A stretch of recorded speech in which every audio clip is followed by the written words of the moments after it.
Bismillahirrahmanirrahim. Assalamualaikum warahmatullahi wabarakatuh. Baiklah, perkenalkan nama saya Haki Bukhari, NIM 1201 mahasiswa UIN Sultan Syarif Kasim Riau, Program Studi Pendidikan Bahasa Indonesia kelas 3B. Pada kesempatan yang berbahagia ini, izinkan saya Haki Bukhari untuk membuat video yang mana video ini bertujuan untuk memenuhi tugas ujian tengah semester mata kuliah pembelajaran membaca dosen pengampu Ibu Dr. Anda Murni MPD. Di dalam video ini saya akan menjelaskan mengenai sebuah buku, yang mana buku tersebut saya membacanya dengan menggunakan membaca pemahaman kritis. Adapun buku yang saya baca adalah ini buku Pendidikan Bahasa dan Sastra Indonesia di Kelas Rendah. Baiklah, langsung saja saya akan menjelaskan dari buku ini bab per bab, yang mana pada kali yang pertama saya akan menjelaskan bab 1, yang mana bab 1 itu membahas mengenai perkembangan bahasa 1. Di dalam bab ini dijelaskan mengenai hakikat perkembangan bahasa. Nah, fungsi bahasa dalam kehidupan sehari-hari itu sangat penting, karena dengan bahasa seseorang dapat berkomunikasi dengan orang lain di lingkungan sekitar. Dalam proses komunikasi, seseorang secara bertahap dan berkelanjutan dapat menumbuhkan bahasa sebagai media komunikasi. Perkembangan bahasa pada masa prasekolah itu sangat bergantung pada lingkungan bermain di dalam keluarga. Latar belakang keluarga sangat berpengaruh pada kualitas proses komunikasi pada tahap selanjutnya. Misalkan orang tua yang tidak mengenal baca tulis atau orang tua yang tidak gemar akan membaca akan berdampak negatif pada perkembangan bahasa seseorang anak, dikarenakan secara psikologis anak akan meniru dan melihat bagaimana kegiatan keseharian kedua orang tuanya di rumah. Menyimak atau mendengarkan adalah keterampilan berbahasa untuk memusatkan perhatian dan mencerna informasi-informasi yang ada. Nah, selanjutnya yaitu keterampilan berbicara diperlukan untuk dapat mengungkapkan ide atau gagasan yang ada pada diri kita. Ide atau gagasan itu tidak hanya disampaikan, tetapi dapat dicerna dengan jelas oleh si penerima informasi. Nah, selanjutnya yaitu membaca. Membaca adalah keterampilan dalam memahami. Membaca dapat membantu kita mengembangkan seluruh bagian-bagian berbahasa seperti kosakata, ejaan, struktur bahasa atau kalimat dan penulisan. Dan yang terakhir yaitu menulis. Menulis adalah kegiatan mendokumentasikan informasi ke dalam satu sarana tulis. Nah, selanjutnya akan membahas mengenai belajar bahasa lisan. Kurikulum 1994 bertitik tolak pada pemikiran antara lain. Yang pertama yaitu hakikat bahasa Indonesia. Seperti yang kita ketahui bahwa bahasa Indonesia mempunyai kedudukan sebagai bahasa nasional dan bahasa negara. Bahasa Indonesia juga berfungsi sebagai bahasa pengantar di lembaga pendidikan, dan bahasa Indonesia ini juga berfungsi sebagai penyatu berbagai suku bangsa dengan latar belakang sosial, budaya, dan bahasa. Nah, seperti yang kita ketahui di Indonesia ini memiliki banyak sekali ragam suku, tentunya dari suku tersebut memiliki bahasa-bahasa yang berbeda. Nah, jadi bahasa Indonesia disinilah fungsinya untuk menyatukan dari keberagaman tersebut menjadikan satu, yaitu menggunakan bahasa Indonesia. Nah, selanjutnya yaitu ragam bahasa Indonesia. Bahasa Indonesia mempunyai ragam lisan dan tulis. Kedua-duanya digunakan pada saat situasi formal dan situasi non formal. Dan yang ketiga akan membahas mengenai hakikat pelajaran bahasa Indonesia. Pengajaran bahasa Indonesia pada hakikatnya adalah pengajaran keterampilan berbahasa, bukan pengajaran tentang bahasa. Keterampilan berbahasa yang perlu ditekankan dalam pelajaran bahasa Indonesia ini adalah keterampilan reseptif atau mendengarkan dan membaca, dan keterampilan produktif yaitu berbicara dan menulis. Nah, yang keempat, membahas mengenai fungsi komunikasi bahasa. Tentunya fungsi utama dari bahasa adalah alat komunikasi.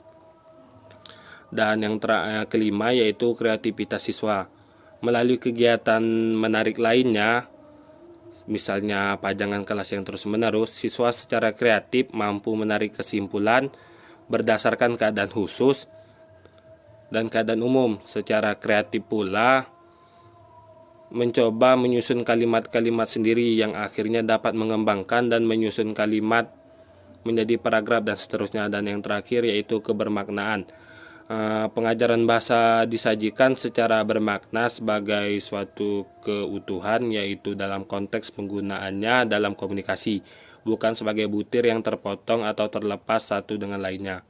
Selanjutnya saya akan membahas mengenai bab 2, yang mana bab 2 ini menjelaskan mengenai perkembangan bahasa 2. Yang pertama yaitu perkembangan komunikasi awal. Yang pertama yaitu menyimak. Nah, menyimak bagi kelas rendah merupakan bagian terbesar dari kegiatan belajar mengajar. Nah, misalnya seperti ini. Waktu guru dan teman yang bercerita membaca nyaring atau mengungkapkan perasaannya, informasi, pesan, gagasan, dan pendapat secara lisan dapat diperoleh melalui menyimak ini. Selanjutnya saya akan menjelaskan mengenai tujuan menyimak. Nah, tujuan menyimak antara lain yang pertama yaitu mendapatkan informasi, data, dan fakta. Dan yang kedua yaitu membedakan bunyi-bunyi bahasa. Yang ketiga yaitu mendapatkan model lafal, tekanan kata, pengenalan kalimat, intonasi kalimat, dan pola dasar kalimat yang baik dan benar. Dan yang selanjutnya yaitu memperlancar komunikasi. Dan yang terakhir yaitu menunjang keterampilan berbicara dan membaca. Nah, selanjutnya yaitu bahan pengajaran menyimak. Bahan pengajaran menyimak dapat meliputi aspek yang terdapat dalam pengajaran bahasa Indonesia seperti membaca, kosakata, struktur, menulis, pragmatik, dan apresiasi bahasa dan sastra. Nah, membaca nyaring dapat dijadikan sebagai bahan pengajaran menyimak, dapat dilaksanakan dengan cara pengubahan dari wacana tertulis menjadi wacana lisan. Kosakata sebagai bahan pengajaran menyimak bermaksud untuk mengembangkan pengetahuan kosakata siswa.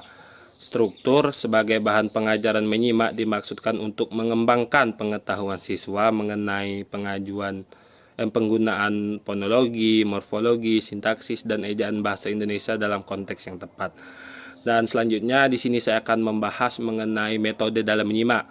Sebenarnya ada beberapa metode dalam pengajaran menyimak, tetapi pada kesempatan kali ini saya hanya menjelaskan 3 metode menyimak. Adapun metode pengajaran menyimak yang akan saya bahas yaitu yang pertama metode simak ulang ucap. Metode simak ulang ucap ini biasanya digunakan dalam memperkenalkan bunyi, bahasa, dan cara mengucapkannya. Seperti contohnya seperti ini, ketika guru mengucapkan aku, maka siswa harus mengikuti apa yang dikatakan oleh guru tersebut dan juga mengucapkan aku. Dan yang kedua yaitu metode simak kerjakan. Metode ini dilaksanakan dengan cara mengucapkan kalimat perintah, selanjutnya siswa mengerjakan perintah yang diucapkan tersebut. Misalnya seperti ini. Ketika seorang guru memerintahkan seorang siswa untuk menunjuk langit, maka siswa harus menunjuk langit. Dan yang terakhir yaitu metode simak terka.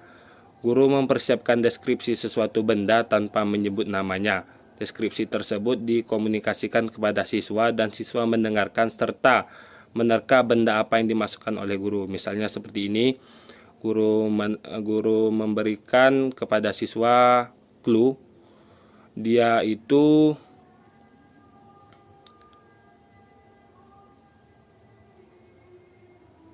seperti pena, tetapi bisa patah dan juga bisa diruncingkan kembali. Maka siswa dapat menjawab bahwa itu adalah pensil. Yaitu berbicara. Di sini saya akan menjelaskan apa itu tujuan berbicara. Adapun tujuan pembelajaran berbicara di kelas awal ini dapat dirumuskan antara lain. Yang pertama yaitu siswa dapat melahirkan buah pikiran dan perasaan sendiri dengan bahasa yang sederhana, sopan, dan jelas. Yang kedua yaitu siswa mampu mengucapkan bahasa Indonesia ya dengan lafal yang tepat. Dan yang ketiga yaitu siswa melafalkan kalimat bahasa Indonesia dengan intonasi yang wajar dan sesuai dengan konteksnya. Dan yang terakhir yaitu siswa mampu berinteraksi dan menjalin hubungan dengan orang lain secara lisan. Nah, selanjutnya saya akan membahas mengenai bahan pengajaran berbicara. Beberapa aspek bahan pengajaran berbicara yang dapat dimanfaatkan dalam pembelajaran berbicara tersebut sama halnya dengan pada ketika kita menyimak. Sebenarnya ada beberapa bahan pengajaran berbicara, tetapi pada kesempatan kali ini saya hanya menjelaskan dua bahan pengajaran berbicara. Yang pertama yaitu menulis sebagai bahan pengajaran berbicara dilaksanakan dengan cara guru menyuruh menulis pengalaman siswa atau guru memperlihatkan gambar seri kepada siswa. Dan yang kedua yaitu pragmatik. Pragmatik sebagai bahan berbicara pada saat diambil dari pengalaman siswa sehari-hari. Contoh, siswa ditugaskan untuk menyapa, meminta tolong, menjawab pertanyaan, dan sebagainya. Dan selanjutnya saya akan membahas mengenai metode pengajaran berbicara. Sebenarnya metode pengajaran berbicara ini juga terdapat beberapa, namun pada kesempatan kali ini saya hanya menjelaskan 3 metode pengajaran berbicara. Nah, yang pertama yaitu metode ulang ucap. Metode ini adalah suara guru atau rekaman suara guru yang sudah disiapkan oleh guru untuk diputar atau disampaikan di muka kelas. Nah, dari apa yang disampaikan oleh guru tersebut, kita sebagai siswa diharapkan mampu untuk mengulang apa yang telah disampaikan oleh guru tersebut. Dan yang kedua yaitu metode lihat ucap. Nah, guru memperlihatkan benda atau gambar tertentu, kemudian menyebut nama benda itu atau gambar tersebut. Nah, misalnya seperti ini ketika seorang guru memperlihatkan gambar pohon dan guru tersebut menyebutkan bahwa ini pohon, maka siswa mengulang apa yang disampaikan oleh guru tersebut dengan apa yang ia lihat dan apa yang ia dengar. Dan yang terakhir yaitu metode menjawab pertanyaan. Nah, banyak sekali siswa-siswa yang mengalami kesulitan atau merasa malu untuk membicarakan atau bercerita dapat dibimbing atau dipancing dengan pertanyaan guru, sehingga siswa yang bersangkutan dapat menjawab pertanyaan guru. Di sini saya akan membahas mengenai komunikasi tertulis. Yang pertama yaitu jenis pengajaran membaca dan menulis. Secara garis besar, pengajaran membaca dan menulis di sekolah dasar dibedakan menjadi 2, yaitu membaca dan menulis tahap permulaan dan membaca dan menulis tahap lanjut. Pengajaran membaca dan menulis permulaan diberikan di kelas 1 dan 2 di sekolah dasar. Sedangkan membaca dan menulis tahap lanjut atau pemahaman diberikan di kelas 3 ke atas.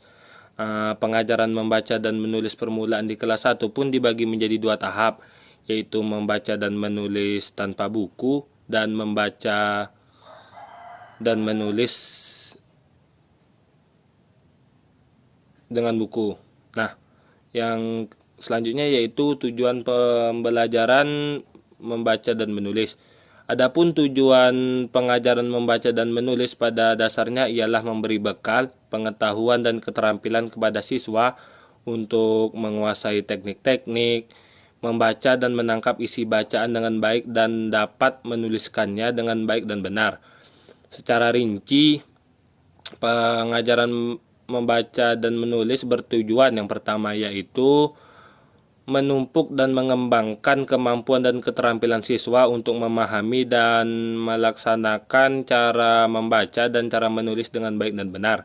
Dan yang kedua yaitu melatih dan mengembangkan kemampuan dan keterampilan siswa untuk mengenal dan menulis huruf-huruf. Dan yang terakhir yaitu melatih dan mengembangkan kemampuan siswa untuk mengubah tulisan menjadi suara atau melukiskan suara atau bunyi-bunyi yang didengarnya. Selanjutnya di sini saya akan melanjutkan bab 3, yang mana bab 3 ini materinya yaitu pendekatan pengajaran membaca. Nah, langsung saja yang pertama yaitu saya akan membahas mengenai pengertian dan macam-macam pendekatan. Dalam pelajaran bahasa Indonesia, pendekatan diartikan sebagai cara memulai suatu pembelajaran bahasa Indonesia. Dalam pengajaran bahasa dikenal 3 jenis pandangan teoretis tentang bahasa serta hakikat kemampuan berbahasa di antaranya. Yang pertama yaitu pandangan struktural, menganggap bahasa sebagai suatu sistem yang terdiri atas unsur-unsur yang secara struktural berhubungan. Yang kedua yaitu pandangan fungsional. Pandangan fungsional yang memandang bahwa bahasa sebagai wahana untuk menyatakan makna. Dan yang ketiga yaitu pandangan interaksional, yaitu pandangan yang menganggap bahasa sebagai wahana realisasi hubungan antara pribadi dan untuk mewujudkan transaksi sosial di antara pemakainya. Nah, selanjutnya saya akan membahas mengenai macam-macam pendekatan pengajaran bahasa. Yang pertama yaitu pendekatan tujuan. Nah, pendekatan tujuan adalah suatu pendekatan belajar mengajar yang menetapkan bahwa setelah murid belajar sesuatu ia akan memperoleh pengetahuan sesuai dengan tujuan belajar. Nah, misalnya seperti ini. Pelajaran membaca setelah murid membaca suatu bacaan, murid dapat memahami dan dapat menceritakan kembali isi bacaan tersebut. Yang kedua yaitu pendekatan spiral. Dalam kegiatan belajar mengajar, anak belajar dengan pendekatan spiral, berarti murid memahami suatu konsep sama sulit atau semakin tinggi konsep itu berarti makin meluas dan mendalam materi yang disajikan. Dan yang ketiga yaitu pendekatan belajar aktif. Di dalam pendekatan ini guru bukanlah satu-satunya orang yang serba tahu atau paling penting di dalam kelas, melainkan siswa yang paling aktif. Nah, siswa diberikan kesempatan seluas-luasnya untuk mencari informasi dari lingkungannya. Di sini guru hanya berperan sebagai fasilitator, yakni hanya memberikan arahan, bantuan, kemudahan kepada siswa. Dan yang terakhir yaitu pendekatan struktural. Pendekatan ini menitikberatkan pengajaran bahasa pada pengetahuan atau kaidah tata bahasa. Selanjutnya saya akan membahas mengenai metode dan teknik pembelajaran berbahasa. Yang pertama yaitu metode dan teknik pembelajaran berbahasa. Di sini saya akan menjelaskan pertama kali yaitu pengertian metode.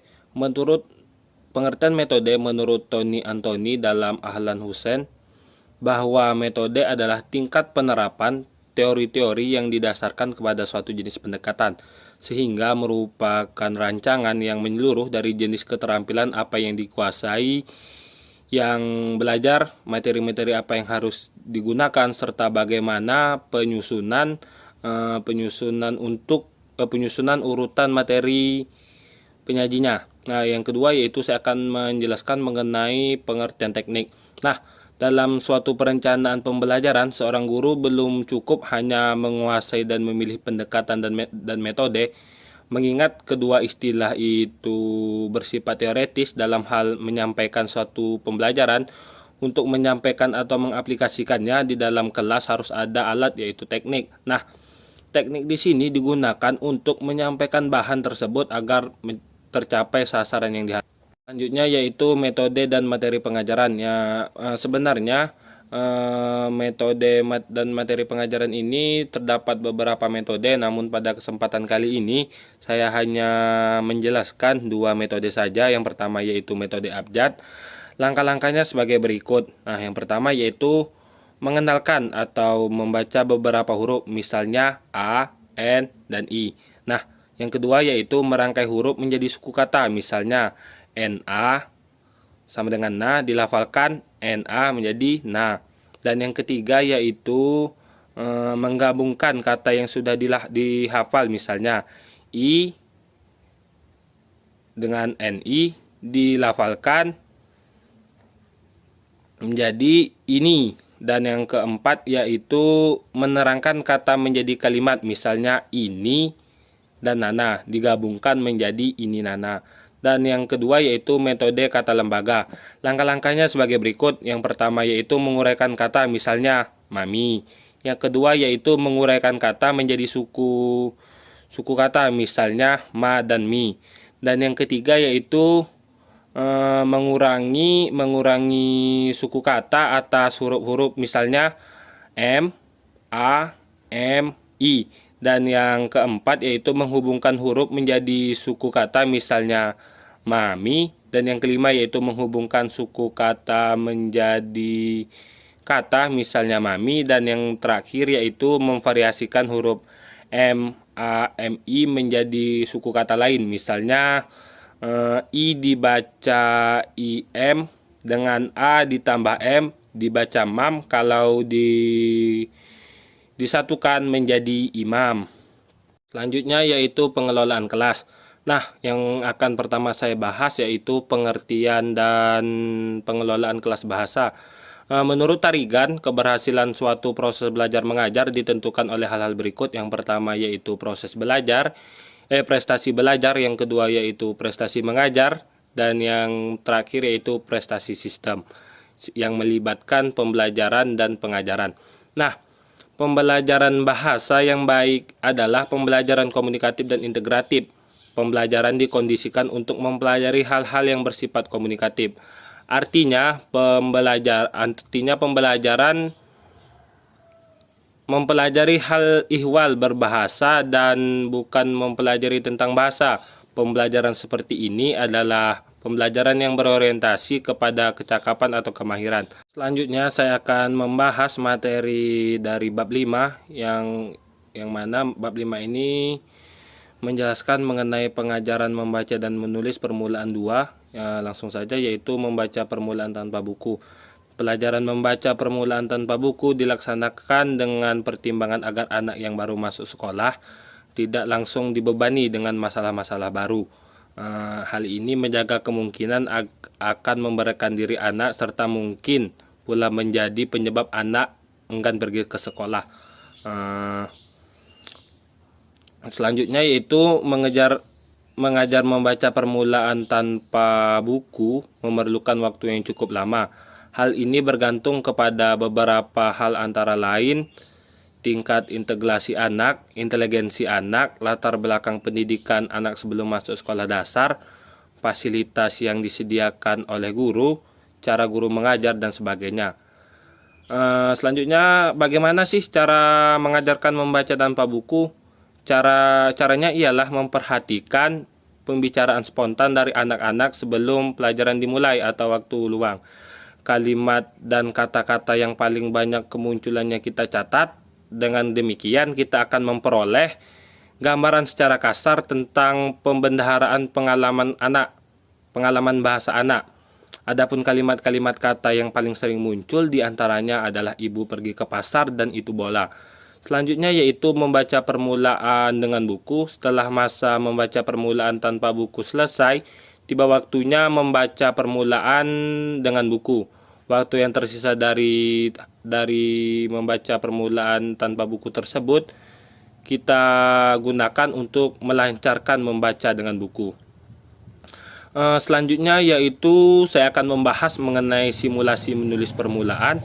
Ada beberapa cara yang ditempuh untuk mengajar anak menulis permulaan, namun seperti halnya dalam membaca permulaan, dalam menulis permulaan digunakan dasar metode SAS. Bahan yang diberikan mengandung makna dan titik tolak dari pengalaman siswa. Selanjutnya yaitu meningkatkan kecepatan membaca. Apa sih tujuan dari membaca cepat? Tujuan membaca cepat adalah memahami intisari bacaan, bukan sebagian rinciannya yang detail-detail. Oleh karena itu, strategi ini menuntut kecepatan yang tinggi yang bisa dilakukan oleh seseorang. Kecepatan yang tinggi akan menyebabkan lompatan-lompatan dalam membaca. Selanjutnya yaitu apa-apa saja manfaat dari membaca cepat. Nah, di sini saya akan menjelaskan apa-apa saja yang menjadi manfaat dari membaca cepat. Membaca cepat mempunyai beberapa keuntungan, terutama dalam keadaan seseorang terdesak waktu. Dengan membaca cepat, orang dapat meninjau kembali secara cepat materi yang pernah dibacanya. Selain itu, membaca cepat akan terasa juga manfaatnya pada waktu membaca survei. Karena dengan membaca cepat orang bisa memperoleh pengetahuan yang luas tentang apa yang dibacanya dengan sifat bacaan yang tidak memerlukan pendalaman. Selanjutnya saya akan membahas mengenai persiapan latihan membaca cepat. Yang pertama yaitu sediakan pula arloji atau kalau ada sebuah stopwatch. Yang kedua yaitu sediakan buku yang mudah atau novel yang tebalnya kira-kira 200 halaman. Dan yang terakhir yaitu perhatikan berbagai pola membaca, yaitu seperti pola vertikal, horizontal, zigzag, diagonal, spiral, dan blok. Selanjutnya saya akan membahas materi dari bab 6, yang mana bab 6 ini mengenai pelajaran sastra lintas kurikulum 1. Yang pertama yaitu saya akan membahas pengajaran bahasa lewat sastra. Langsung saja saya masuk ke pertama, yaitu saya akan membahas mengenai tujuan pengajaran sastra. Adapun tujuan pengajaran sastra yang pertama yaitu siswa mengenal dan mampu membedakan bentuk-bentuk puisi, prosa, dan drama. Yang kedua yaitu siswa mampu membedakan ragam bahasa sastra dengan ragam bahasa lainnya. Yang ketiga yaitu siswa memiliki kegemaran membaca atau menikmati karya sastra untuk meningkatkan kepribadian, mempertajam kepekaan perasaan, dan memperluas wawasan ke depannya. Dan yang terakhir yaitu siswa mampu menggunakan ungkapan-ungkapan sastra yang baik dalam berbicara dan menulis. Selanjutnya yaitu bahan pengajaran sastra. Membaca sebagai bahan pengajaran sastra misalnya dapat dilakukan dengan membaca indah, membaca teknik, membaca dan sebagainya. Puisi sederhana dapat dibaca dengan indah atau kalau perlu dilakukan bila puisi tersebut berupa lagu. Kosakata lewat bahan pengajaran sastra dapat memanfaatkan kata-kata yang terdapat dalam puisi atau cerita yang disampaikan, yang dibaca. Selanjutnya itu struktur lewat bahan pengajaran sastra dapat pula memanfaatkan sastra yang dibaca atau didengar. Selanjutnya saya akan membahas mengenai bab 7, yang mana bab 7 yaitu pelajaran sastra lintas kurikulum 2. Yang pertama yaitu persiapan pembelajaran apresiasi sastra. Pada dasarnya komponen-komponen yang diperlukan dalam pembelajaran di dalam kelas oleh seorang guru telah dijelaskan panjang lebar pada modul sebelumnya. Nah, di sini saya akan menjelaskan secara rinci langkah-langkah yang harus diperhatikan oleh guru sebelum melaksanakan proses pembelajaran apresiasi bahasa sastra di dalam kelas. Yang pertama yaitu memilih dan menentukan tujuan pembelajaran umum. Yang kedua yaitu memilih dan menentukan butir pembelajaran. Yang ketiga yaitu memilih dan mempersempit tema yang akan dikembangkan. Yang keempat yaitu menentukan gagasan-gagasan yang akan dikembangkan. Yang kelima, merancang keterpaduan pembelajaran apresiasi sastra dengan pembelajaran bahasa atau dengan mata pelajaran lainnya. Selanjutnya saya akan menjelaskan materi dari bab 8 mengenai program pengajaran bahasa terpadu. Pelajaran bahasa terpadu yang pertama yaitu prinsip-prinsip kurikulum 1945 merupakan pendekatan kebermaknaan yang sebenarnya merupakan makna utama pendekatan komunikatif yang dikembangkan dalam kurikulum. Nah, pendekatan ini mesti diketahui guru supaya yakin dengan apa yang dilakukan saat berinteraksi dengan siswa di dalam kelas. Garis besar pendekatan ini dapat diringkas sebagai berikut. Yang pertama yaitu belajar bahasa Indonesia adalah belajar berkomunikasi melalui bahasa tersebut secara lisan dan tertulis. Yang kedua yaitu memotivasi agar siswa merupakan faktor utama yang menentukan keberhasilan belajar mengajar bahasa. Yang ketiga yaitu dalam proses belajar mengajar, guru berperan sebagai fasilitator yang membantu siswa mengembangkan keterampilan berbahasanya. Dan yang terakhir yaitu dalam proses belajar mengajar, keempat keterampilan berbahasa pada hakikatnya tidak boleh dipisahkan. Ini semua harus dikembangkan secara terpadu dan penekanan pada salah satu keterampilan berbahasa